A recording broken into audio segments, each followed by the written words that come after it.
How are we doing? Welcome back. So I might have slacked for a brief moment, so this is why we get all the last minute stuff. To be fair, I was kind of distracted with all this shitty stuff going on, and then you also got that Yeah, quote it's unquote been. spoiler. I haven't watched it yet, so Don't just just don't. that's the thing. Now I was like, oh, I'll wait till I see it in game, and now I'm like, do I wanna though? Just Because somehow skip it. Just skip it. nobody seems to be enjoying it. Thankfully, So, everybody is voicing their distress, but nobody has yet spoiled it for me, so I don't actually know why everybody hates it. I just Yeah, everybody hates it. so they kicked the goat down the elevator, yeah. Gosh dang goats. Picking goats is unforgivable. and the giraffe bunny war continues on. Anyway, Yeah, I'm completely oblivious. But there's definitely something. don't worry, Oh, and guys. We won't mention any spoilers. So, yeah. Welcome to another OC Talks. We had to let one person go because they were lagging quite a bit. Unfortunately, sadly, hotel internet isn't that great. Oh, he was relying on hotel and oh, bless Yeah, his heart. it's all right. We will delay him for another. I mean, like if anyone can't make it when we call them, we will get back to you anyway. Oh yeah, that's not an Yeah, issue. Not at all. We'll just cycle back around to that one. That's no problem. yeah. Um, Before we actually go on, since we had like a pretty cool mention in this chat, maybe in future, if artists and obviously they're like the people around the OCs, we might have display some character art on the screen for people to see who's Yeah. who are the characters talking. That could We be only thought about it today, right? yeah. And So then we were like, that's a lot of technical stuff to work out on day of.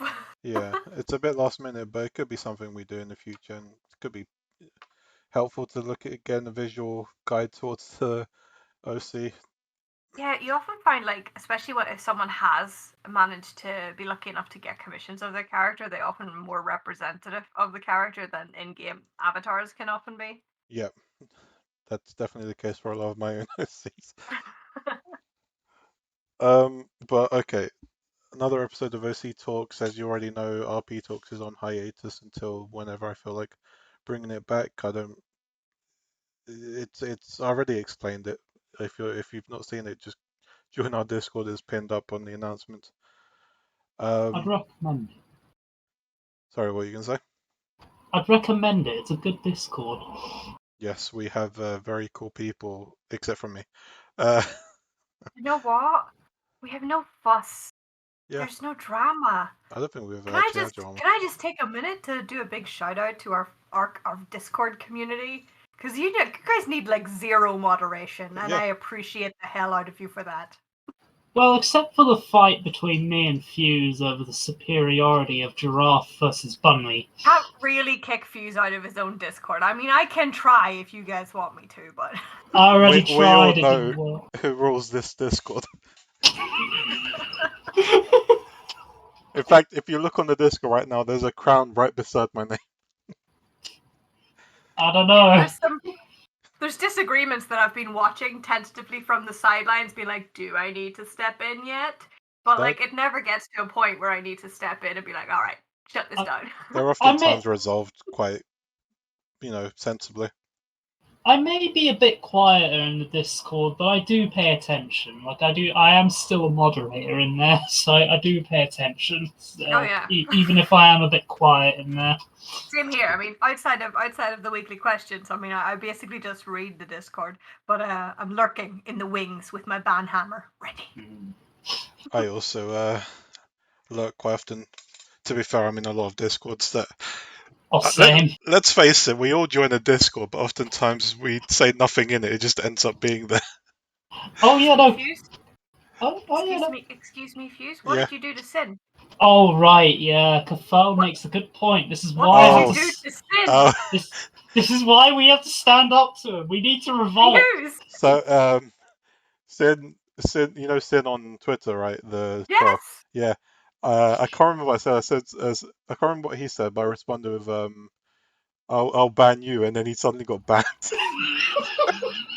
That was you? Did you know No, he I never? didn't report him or anything. It was just like coincidence. Did you know he never got that account back? No. Like, he had to make an entirely new one. There was a brief joke that Fuse would just kind of snap people out of existence. This is why we need to revolt. Said. This is why I fight the Bunley. Look, all you have to do is just agree to everything. I do, you know. Then we're good. Stand up, sheeple. All right, let's. Okay, yeah, we're down one person because of lag, but they'll be back another day. Again, if you can't, other people can't attend when we poke them, we'll put you down for another day as well, or you can tell us when you'd be, ready to pop on, whatever Tuesday. That's fine as well. I think we have someone already reserved for next week because they couldn't come this week. But yeah, it's just Mira today, so I guess you all get to listen to Mira. We can sit here and just listen to Mira. Oh shit. If you don't know Mira's OC by now, I'll drop a link in the chat. You can have a look at. But otherwise, let's get straight into it. So I think we've been a guest enough times to kind of explain your how you got into roleplay and all that stuff. So let's just start with who is your character. Mira is an Argusian-born Draenei from. Well, she was actually born around the. She was born around the Karanos Mountains, but later moved into Meraki. And she was an Olgari consulate for roughly around 25,000 years on Argus prior to the actual Exodus. But the Exodus forced her, against her will, to leave the planet and embark on a journey to Draenor with her people. And on Draenor, she attempted to low-key restart the Olgari away from Shatrath City, but eventually the genocide came along and destroyed any hopes of that because her academy was right on the border of Orc territory and was one of the early targets. Like, it got demolished, more or less. And ever since, she's kind of been on exodus after exodus before finally reaching Azomist, and ever since she's begun to explore the world, and she fought in the Nexus Wars as well, because magic is a very important part of her life. She is the key to knowing who Mira is knowing that she is completely fascinated in the very concept of time and space, and she's an astromancer chronomancer hybrid, and that she's also disconnected from the Alliance Horde War and is focused entirely, since she can no longer reclaim Argus. She's since changed her goals into protecting the world via sharing what knowledge she can and using that knowledge to protect the world from magical threats in the shadows. Threats that many people wouldn't ever really bat an eye to, but are lingering. Now that's who Mira is. She's very old, and through many trials and tribulations, she continues on defiantly against time itself, in a way. Alright. Yeah. Sorry, you're a bit quiet there, Meraki, for some reason. Me quiet? Yeah. I mean, I'm supposed to be the quiet one here. Yeah, I'm rarely ever accused of being quiet. Okay, yeah, now that's louder. So just like any journey, she's gone through like the journey of, exile, or what is it really exile, running away, I guess. From there, Yeah, it's kind of like hot potato because yeah, everywhere they went, the Legion turned up and was like, "Nuh-uh, not today." Yeah, yeah. pretty much. So I mean, journeys have that. I did mention before as well. It'd be cool.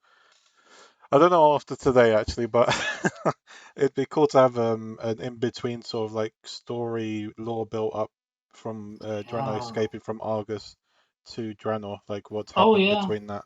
We've gotten like little hints. We've gotten like little tidbits of things that have happened, but we've never really gotten an entire timeline of things that happened. We've only gotten like little tidbits. It would be cool to have like all those little like niche areas of lore that just have been mentioned in various plots here and there, explored in more depth. Oh, Even I if it was agree. done off screen because it's not necessarily relevant and they struggle to even get the relevant stuff into the game at times.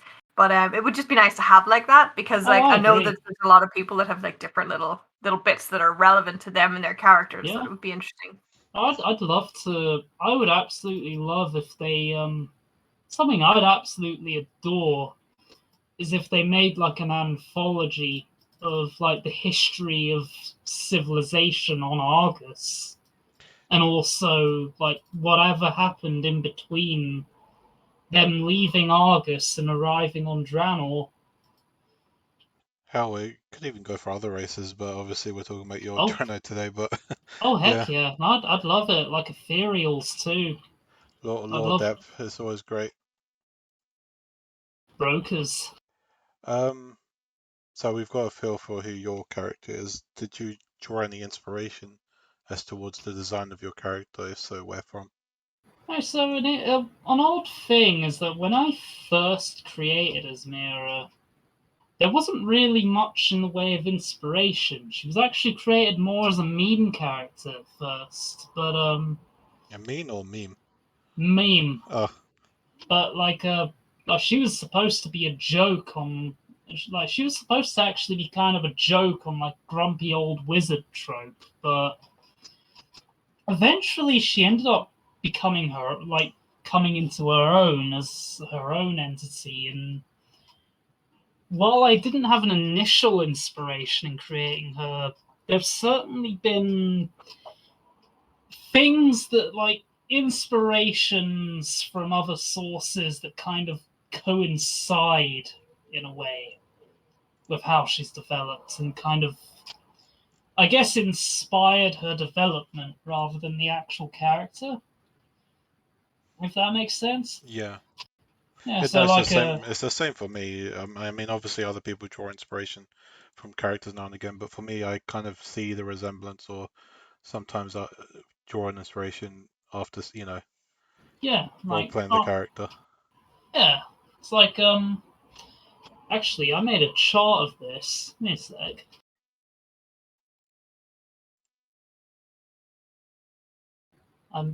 It's somewhere here. Here it is. Yeah, I mean, one of the biggest ones, actually, which a good friend of mine pointed out, was as Mira kind of like over time, as I RP'd her, started to have a lot in common with the 12th Doctor from Doctor Who. Like Uh, they've hmm? who was the 12th Doctor again? Steve, like Peter Capaldi's Doctor. Okay. Never Yeah. watched a single Doctor, so I couldn't. What'd you say? Sorry. I've never watched a single episode, so I could not tell you. To be fair, I've only really heavily watched Doctor Who when it was David Tennant.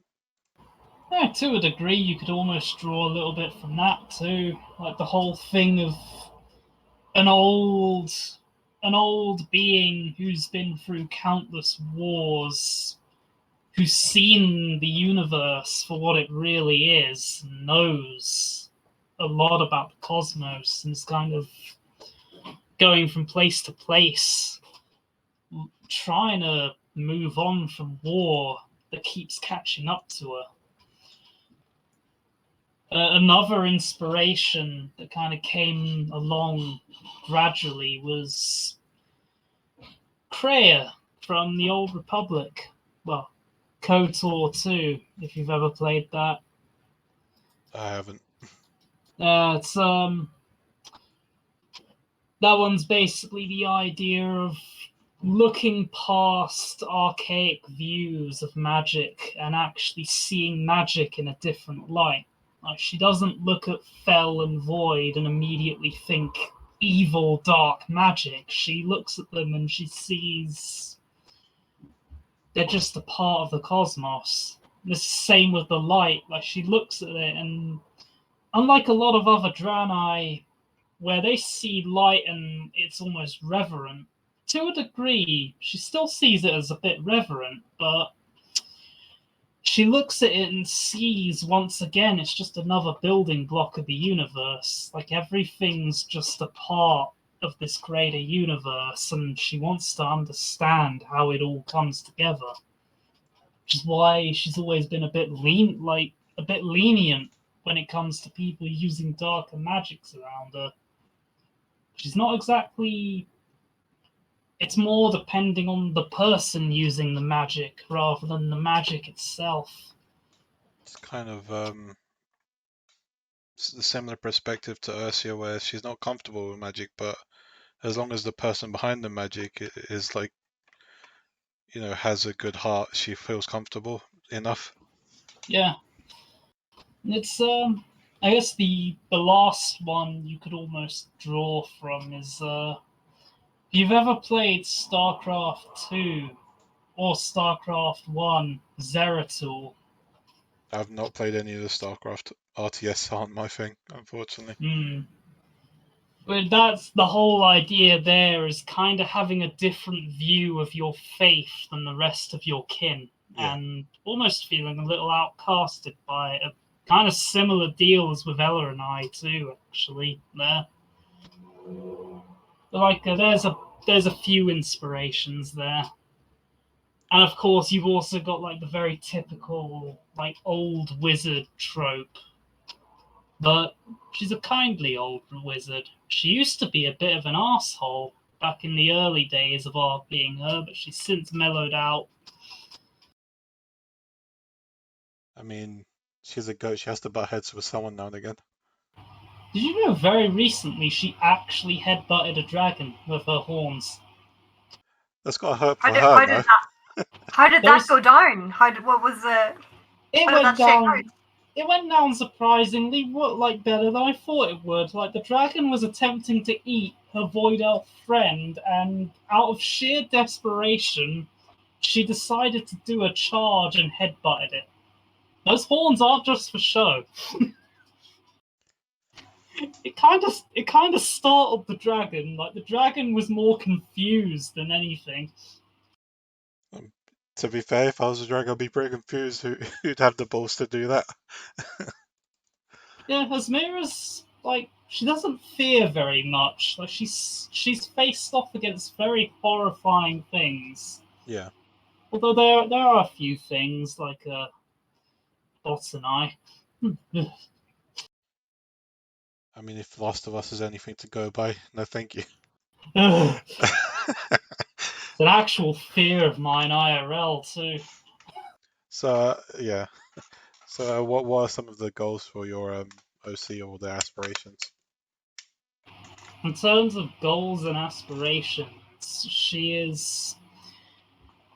they've changed over time. It used to be that she wanted to return to the home world, reclaim the home world, like beat the Legion off of it, because back then she used to see Azeroth as temporary. That one day she'd return and actually like kick the Legion off of her home turf. But after Legion, she returned from Argus, now knowing that she can't ever go back home, really. Like, not after that. And in truth, There's not really much to go back to. yeah, in truth, she now accepts that Azeroth is her home, and ever since, now her goal is don't ever let Azeroth become like her old home. Basically, like seek out knowledge, grow, like help. What's the word? Like let others embrace others around you, and Azeroth is no longer temporary. Basically, now it's something that Eternal. she wants to see thrive, and she will do so in her way, which is spreading the knowledge that she's recovered across the cosmos, and also using that knowledge to protect this world she now calls home and the people on it, however she can. And so long as her legacy can help protect the world or someone on the world, she can die happily. You know what? And It's a good goal. yeah, like she knows that eventually she will. Even a Draenei as old as her will eventually die one day, and she knows this. So she wants to leave behind enough that whatever she leaves behind can forever help protect the world she's now grown to love, and the people she's grown to love even more. Wholesome. Yeah. Would she have taken the warning though? That for some reason Azeroth seems to attract danger every other year or every year. Well, she's aware. To be fair, with their experience, Azeroth has got it. Can't be that bad, right? Because it hasn't actually, been completely destroyed yet. It's just threatened with destruction regularly. Oh, They keep failing though, but at the same time, as if you're a normal resident on Azeroth, you got to be kind of like, oh shit, there's a dragon again. Oh, she spends majority of her time combating these kind of threats. Like during the whole of BFA, while the faction war was raging on, she was fighting a shadow war against the Void Cult. We didn't know the Black Empire would actually be a thing, by the way. That was mere coincidence. But and during the Shadowlands as well, it's kind of back and forth between Azeroth and the Shadowlands. Like because she's into the cosmology, Yeah, and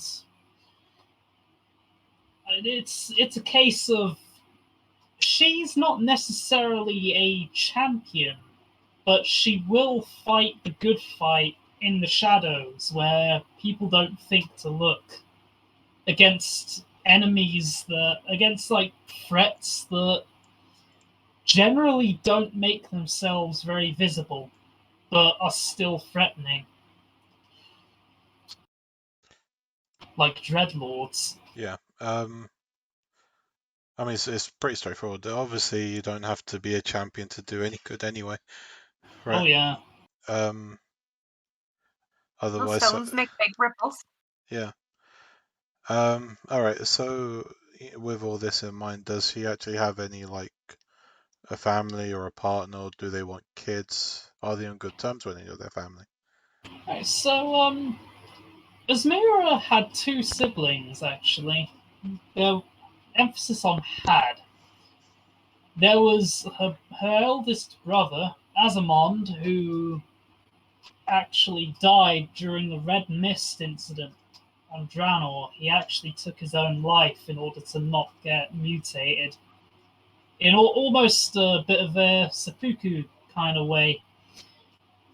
And her younger sister, Orale, she actually got killed during the Battle of the Exodar in Legion. Like Asmira was too late to save her, and she although she wasn't it wasn't necessarily the end for Orale, because her soul actually got put in a crystal and by someone else and is now in a golem.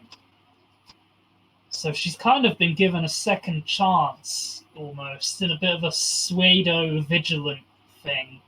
And a little Warhammer in there. You are? It's a little bit like Warhammer, isn't it? They have those things too where they if Oh. someone dies in battle, they can be put into like a big thing. Yeah, like a dreadnought. Yeah, except in I know this some case... Warhammer lore. I pay attention. Yeah, except in That'd this be- case, Orale wasn't a fighter, though. She was actually a trader, so her thing is she's not really a combat golem, per se. But her parents, however, are a different story. Her mother is she was separated from her mother when the Zenadar became a thing. Because her mother is a light forged, and she's actually the only living family member she has currently. And her mother is a alchemist and recruiter. Like she is basically the sort of light forged that she's basically helping other Draenei go through the light forging process. Like she's basically the trainer, like a recruiter.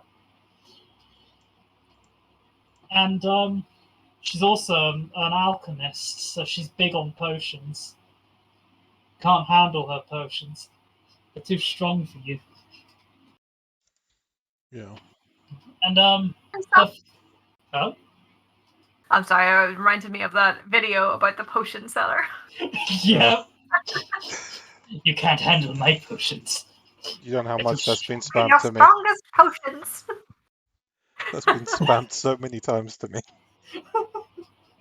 And her father, however, was a bit of a big one because he stayed behind on Argus because he wasn't really a big fan of Velen in the first place, and he actually joined the Legion with the express purpose of one day rising up into the ranks and potentially wanting to kill Sargeras himself, but of course that was folly.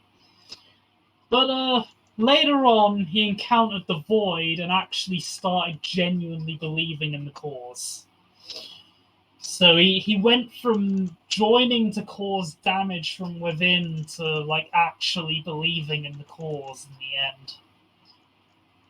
And as Mira ended up in a fit of unbridled fury killing him on Argus during Legion, at the cost of nearly getting her friends killed.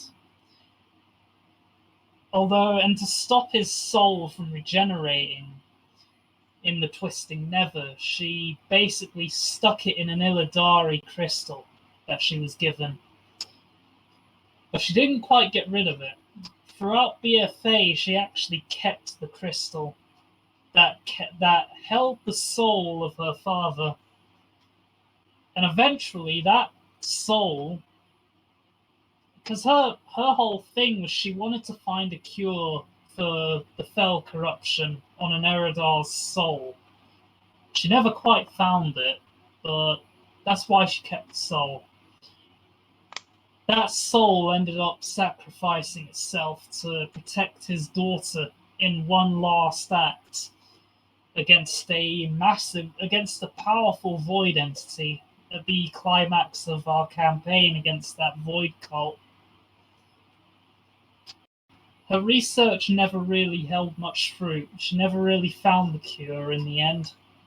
So she still seeks the solution to one day separate Minari souls from, the demon and potentially cure fell corruption. Does she view it as like completely evil? Because there is instances of some Eridar being helpful, right? She doesn't see it as inherently evil. She actually knows full well that a lot of Eridar were coerced into it, including her students. Like many of her students were forced to ingest the Fel, and actually one of the most horrific moments in her life was the one day when she got into the lecture hall as usual and started teaching her students only to see that they were starting to use fell magic, something she was already speaking out against publicly in the public forums in Meraki. And it kind of became a massacre. Her students started killing each other. And ever since, she doesn't see it as an inherently evil thing, but rather, not all of them had a choice in the end. Like, some of them were forced to do it. So, she hopes one day she can find, one day they can find a way to actually save the Minari. Maybe even purify them again, return them as they once were. And hopefully, if that ends up working, potentially extend that to other demons. Maybe even like things like Felguard and Moarg, Shivara and such. Yeah. The Dreadlords are the exception, though. Like the Dreadlords, well, we're in our plot with them currently. We've kind of discovered a horrifying thing about them, so they are a bit different. They're scary. Well, I mean, the Dreadlords are like I guess you could say the big cheese. Yeah, they're spooky. Uh, so, seeing, as they're on Azeroth now, where do they live on Azeroth, and obviously, where have they lived before? Mira used to actually, well, prior to the Argus campaign, she actually didn't have a home on Azeroth. She actually lived in Shatrath. Like, although she does technically have a home in Azure Nest, but her main residence was Shatrath prior. But after the campaign in BFA, during our little campaign, we actually liberated an island from Naga. And it quickly turned from a small encampment to a thriving town, actually. Like, we've got a little bit of a thriving town there now. And she's since settled in that little homebrew area in the middle of the South Sea. And that's become her new home on Azeroth, although she also considers Azure Mist home too. However, she frequents Dalaran mostly, because it's pretty much the best place to frequent as a mage. I'm gonna say if you've got magic, if you're magically inclined. I'll have Yeah, you know it's that would be- Ursula has yet to be in Dalaran. I feel like Ursula and Dalaran would be like a kid in a candy store. I don't know. Like, maybe a bit overwhelming potentially. Mayhaps. Yeah. What do they do? Have they always done it? Where did they learn the skill required for it? And did they want to do it, or was it forced on them? Oh, is that like a thing as as a mage? I suppose have they been a mage their entire life, or have they Yeah. always done it? Yes. Where Like did they learn it? Did they want to do it? Was it forced on them? ever since they were born, they were like ever since Mira was born, she's always had an affinity for magic because of her. Like, it was a big thing in her family. Like, everyone in the family was a mage, except for Azamond. Like, Azamond ended up becoming a Vindicator, and Orale was too young. She was a baby when they left Argus. But Asmira was raised in a mage family. Like, her father and mother were both mages of the Orgari. And naturally, she was taught magic from a very, very young age. Like, almost, I'd guess, since she was able to speak, basically, she's been taught magic from the very basics, like the very first form of magic she ever learned was enchantment, which she still excels at to this day. It's the most basic form of magic, and it's very reliable, like even now. But was she forced it? Maybe. You could kind of see it as maybe being like doubled down on and forced by her family. Like, to a degree, you could see it as they didn't really give her much of an alternative. Like, they didn't really expand her to many other things at the time. So, to a degree, yeah, she was kind of forced. But she's not entirely sad about it. Like, she embraces it. She loves magic. Like, It's she's a something that clicked with her. Yeah, it's something that comes naturally to her. There was a brief point during the genocide that she almost abandoned the arcane because she had a bit of an eruption of rage at one point that actually killed a couple of people, including other Draenei, in the middle of an orc encampment in which she was a prisoner of. She almost gave up the arcane there and then, but that's the closest she's ever come to it. Besides that point, she's always been a big stickler for magic, and her main focus is time and space. Like astromancy and chronomancy are her two big things. Never let her do pyromancy though. Like she's awful at controlling fire magic. I'd imagine it'd be a difficult one to control because fire can be quite dangerous in the wrong hands, or in not capable hands even. Oh yeah, hell, despite her experience, like she still makes a lot of mistakes with magic. Like back in her Orgari days, in her early days of learning how to well, actually no, not even her early days. Like even when she knew how to polymorph, for example, she once made a mistake with a polymorph spell that it reverberated to her, and she spent the entire day as a Marsul. Nice. And she once set her dad's hair on fire. Like, and hell, I'm going to assume he was bald after that. Yep, he was. Yeah, he was completely bald because of his Mira. Can't believe it. But there's an ongoing gag with Azmira where like anytime she uses a polymorph spell, wacky shit happens. Like it's kind of it was an unintentional gag, but it ended up sticking where pretty much she can't polymorph things properly. Like anytime she does, weird things happen. It's like reality itself just breaks whenever she polymorphs. Like, nah, no, not you. You don't.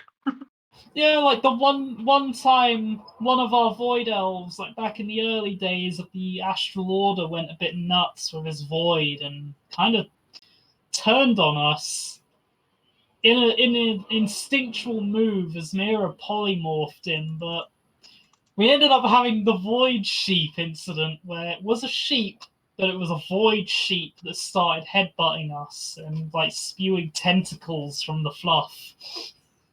Little things like that, like Azmira cannot polymorph properly. Anytime she polymorphs things, something goes wrong. Well, can't be good at everything. Yeah. Saying that, I guess let's go on to what is their favorite and or worst memory. Her favorite memory is her favorite memory is actually a tough one because I guess her favorite memory is enchanting her first ever item, a pendant, where it was the first ever enchantment she ever made.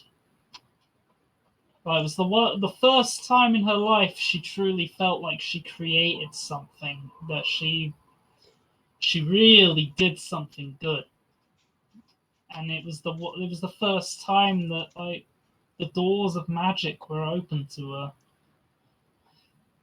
and all because of a simple pendant enchantment that just about any bog standard enchanter can do. Like, it was a very simple one. To this day, one of her favorite things to do is just enchant jewelry. Not even for any purpose. She just enjoys enchanting things. Like, she does it to just keep herself occupied. So like she'll just buy a ring from a vendor and enchant it for fun, basically. Yeah. As for her worst, oh, that would. There's a lot of terrible things she's been through, but it's the worst memory would actually be something that happened very, very recently. Like one of the most her worst memory would be when a she and the Astral Order had to bring down an infinite dragon that had gone mad. And this infinite dragon, in a fit of like madness, imparted its memories into Mira. And in a split second, as Mira saw the memories of the entire life of an infinite dragon's downfall, in a split second, and it's destroyed her. Like, she's still feeling the feedback from it even now. Like, she's still dealing with it because I imagine that's a very long memory span, to be fair, with a lot of. Yeah, that's got to be a lot in a very short space of time. Yep, and it's all jumbled too in the madness of temporal instability. So, That as you doesn't even can, make a whole bunch of sense. It's just yeah, like as you can imagine, it hit her so hard that it's traumatized her. And she's been through a lot of traumatizing things. I guess the second one would be when she was taken prisoner and tortured in Suramar by the Fellborn during Legion. She was actually captured by the Legion forces and tortured for information in Suramar City. It's why, although she has nothing against the Nightborn, she can't really bear to walk. She can't really bear to walk into Suramar anymore because, like, she just mentally associates that city with the torture she went through by fell corrupted Nightborn. And they did some pretty horrific things to her. It's a pretty that story in itself it's a bit convoluted to me at times. Oh, The Nightborn one, that is. yeah. Well, I think I've complained a little before on it. I guess I probably will if and when RP talks come back and we have a Nightborn chat. But yeah, until then. It's valid. Yeah. So what was Mira's childhood like?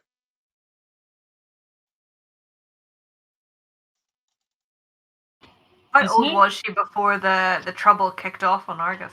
Oh, Ismira's childhood was actually kind of. It was an odd one. It was actually an odd childhood because she was growing up in a very a very academian environment, I suppose. Like, very much a case of she was forced to become big brain in order to survive the environment she was raised in. And she grew up around politicians and high strung nerds to the point where even as a child she was heavily she was made to be heavily involved in political drama and high standard, like high society, basically, in the Eredar, or at least the Eredar version of high society, which was the Orgari. She was even made to attend places like like the seat of the Triumvirate and so on, and just hear politicians nattering at each other all day. And occasionally, she'd be taken off to field trips in the dune deserts of Argus, because Argus was a very multi-environmental planet, much like Azeroth was. She'd often be taken to other places in the world. And at one point in her childhood, in order to learn, she was given a crash course in how to use the blink spell by being forced to climb Karanos, the Crystal Mountain. And she had to do it using her blink spell, so she had to blink between ledges and also use those hoofs. They don't have those hoofs for nothing. Bet they pack a kick as well. Oh yeah, they do. Yeah. But yeah. Otherwise, pretty much, she grew up in a high society. She wasn't necessarily pampered though. She was more.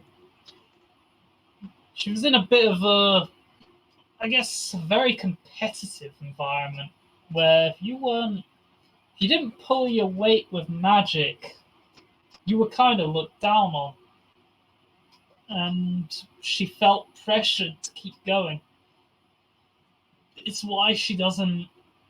That's why whenever she hears about the Highborne, to a degree, she looks at the Highborne and she almost just sees a reflection of who she was as a child whenever she looks at the Highborne. Even to a degree, the Blood Elves, too. Because she looks at them and it just reminds her of her childhood. Like, that's where she grew up. The Highborne, I imagine they wouldn't be as stern in that way though, right? Well, they were a With bit magic. more. Yeah, They they were were a just a bit bit more more. luxurious. Yeah, I think the Highborn are a bit more. What's the word? Decadent, I think is the word. Yeah, like they're a bit more. They liked. They had a lot more vices, I Yeah. guess. Whereas the Eredar were a bit more strict. Like they didn't. You could have fun, but like you were. No It fun was a until bit. you finished your thesis. Yeah, like it was a bit more of a bit more rigid, to the Yeah. point where your magical lessons could literally kill you if you weren't paying attention, as we've seen in Meraki. They literally had obstacle courses you had to go through that could actually kill you if you weren't careful. So, as Mira had to pull her weight, she wasn't allowed to be lax, otherwise she would have literally died. Yeah. Um. So, what would you say she's like? Her strengths and weaknesses are? Her strengths currently are in her ability to bring people together and inspire them to be like the best version of themselves. For all her magical power, she prefers to use it in a support capacity rather than actually take the lead, so to speak. Although she does take the lead on I guess on a personal way, she prefers to instead use her magic to embolden others and enhance everyone else's capabilities. And I guess her biggest strength is supporting others and inspiring others to push on and make and like keeping others to I guess just being an inspiration to keep going. Like no matter how much the world pushes you down, you got to get back up and like push back, sort of thing. Yeah. As for the oh, Huh? oh, I thought you were going to say No, something. no. Go ahead. The stage is yours. Oh, okay. As for weaknesses, the biggest weakness is fear. Fear of going too far. Like the fears that I guess her biggest weakness is really well fear of going too far and also the fear of not fear but the oddly enough her age actually is another one. She's an old goat. Like although she is powerful physically, she's held back a lot because like if she pushes herself too far she could actually die. And she's also not necessarily great when it comes to like, although she's not physically inept, like she's not physically like unfit. She's not exactly physically fit either, if that makes sense. Like It's just she's age. more, yeah, and she also occasionally like one of her biggest fears as well, and it's actually a thing that does happen, is her memory. Like she needs to keep a close eye on her memory because amnesia is a massive thing for old Draenei and like losing their memory. And ultimately, though, I think the biggest weakness is self doubt. That she doesn't truly believe she can do like enough in a way.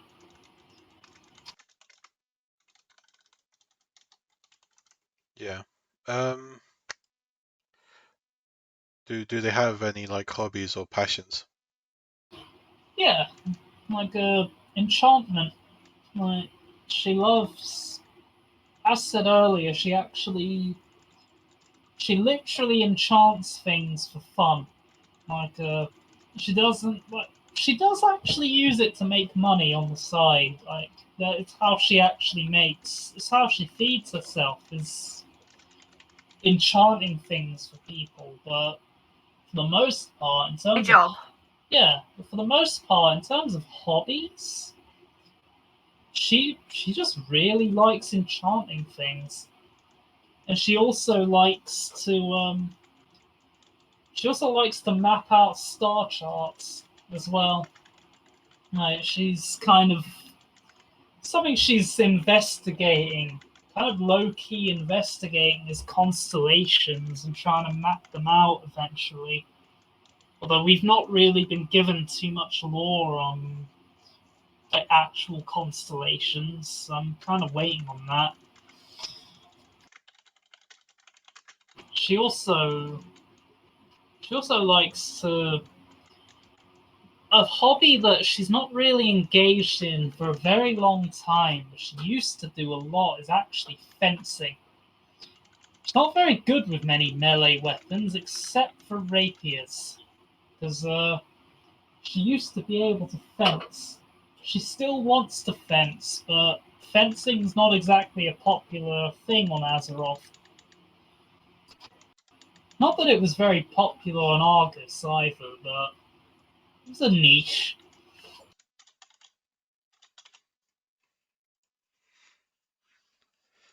Um, so I guess we're on the final question now. Yeah, Sorry, by the way, I'm a bit slow today. Tired. There's so much going on, you know. that's alright. Uh, There's a lot happening. yeah. What does a day look like for your character, and how would someone get in touch with them? I see. A day, or like a day-to-day life. Yeah. Day in the life of Mira. Well, aside from headbutting people, she's well, Goat's got to assert dominance somehow. Um, a day to day, I guess a day in her life would be like usually a relaxing read. When bored, enchanting like a piece of jewelry, or even just enchanting a rock. Like she has literally picked up a rock off the ground and enchanted it before. Like Does she just enchant it to be a pet rock? shit, I never thought of that. There's a whole market there to be had. Exactly. You've just given me an idea. As Mira's would like to tender her resignation from the Astral Order, she's going to go into the business of selling pet rocks. Hell yeah. Literal pet rocks that float around. She like she'll usually actually what she'll do is sometimes like often she'll get commissions to enchant things for money, be it like a piece of jewelry or a weapon, or even a piece of clothing or armor and so on, even a spell scroll, in which she'll do so. She'll usually do at least a few of those a day to make her ends meet. So she'll enchant these items, get paid for them. She's usually quite generous with the price, but occasionally she can get ripped off because she doesn't really know much about. She's not very good with money. Actually, one of her flaws. She's actually very easy to manipulate when it comes to money and prices. She's not very financially savvy. So she's the sort of person who you might be able to scam once, but not twice though. She's not an idiot. Like you do it twice, she will catch on. But she'll usually then to ease down, she'll often read. Like she likes a good book. Most often, like she likes to read history. She's very interested in the history of ancient Azeroth. Something a lot of big things she tends to look into actually is finding whatever scraps of information she can get on the times before the Kaldori Empire. So things like the Tolvir, the ancient Akir, even the Black Empire, and the Titans and so on, and the Dark Trolls, and like the Zandalari. Like ancient, so she'll often do a bit of reading on that. Whatever scraps of info she can find. An emphasis on the scraps bit, because I don't think there is much information I see Lee on a lot of that. And then some days she'll actually just full on practice her spellcraft to keep up, not let her skills rust away. So oftentimes she'll also just check up on things, like check up on people she loves, like make sure to visit a few people. And then she usually spends the evenings alone, away from people, sort of in her little like tower, just reading and relaxing, and most often avoiding sleep. But then, whenever she does sleep, she sleeps for a long time. That's usually a day in her life whenever things aren't happening. She's also usually researching magic as well when she's not doing anything. So Yeah. researching things like hell, sometimes it's work related. Like right now, currently, she's researching dreadlords because we're currently up against a dreadlord. So she's spending a lot of her free time researching dreadlords. How would someone contact you then? I see. Well, usually she's usually got it's easy to contact her through the Kirin Tor. If not, the Shatar, because she is officially a field agent for the Shatar, very publicly too. Like she's the easiest way to get to her is through either Dalaran or the Exodar or Shatrath. Usually, someone there will know her and be able to relay a message to her, and she'll usually come. If they can't come to us, she'll usually come to them herself. When it comes to like if someone really needs her, she's very proactive about actually making herself like of actually making a point to actually be there herself. She doesn't usually like working through intermediaries. Yeah. Okay. Meraki, do you want to pick a bonus question? I am going to pick a bonus question. How does your character deal with stress? Does anything keep them awake at night? And you can't say headbutting dragons. Wait, what was that? How does your character deal with stress? And does anything keep them awake at night? She did as Mira is often kept up at night by nightmares of the traumas she's faced throughout her very long life. The cost of living a long life is that you often see a lot more suffering and feel a lot more pain than others. So it often keeps her up at night. And to deal with stress in the moment, usually she'll actually, if she's able to, she'll actually take a moment to. What she'll do is she'll take a mana crystal and crush it and eat the mana. And that in itself is relaxing to her. Like if she really needs to relieve the stress there in the moment, she'll take a mana crystal. She may as well Which, snort it. Some of that Yeah. good stuff. yeah, you could almost read into it as like taking a snort. But if she's actually if a mana crystal isn't enough, she'll usually walk away from people and basically scream into a pillow, more or less. Now I see why she sees herself in the Blood Elves. Yeah, and sometimes she'll actually just take long walks, or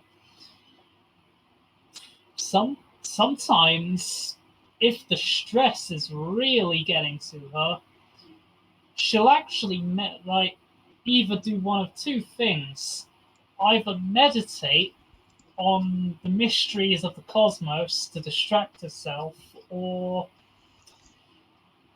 find the nearest unfortunate rock or dummy of some kind and wail away on it with as much magic as she can muster before she gets exhausted and needs to lie down. So pretty much the classic way of a mage. Awesome. Yeah. Just when in doubt, blast it. So okay. So I guess that's it for today. Yeah. Almost made the full hour as is, it seems. Almost. I'm going to be knackered next week, just so you all know, and you can brace yourselves ahead of time. I'm away for the weekend, and I'm not back till late Monday, so it could be a fun one. Actually, Ooh. saying that, I might actually have to get back to Tarok and someone else actually. We might have some weeks off next month, or maybe even the month actually.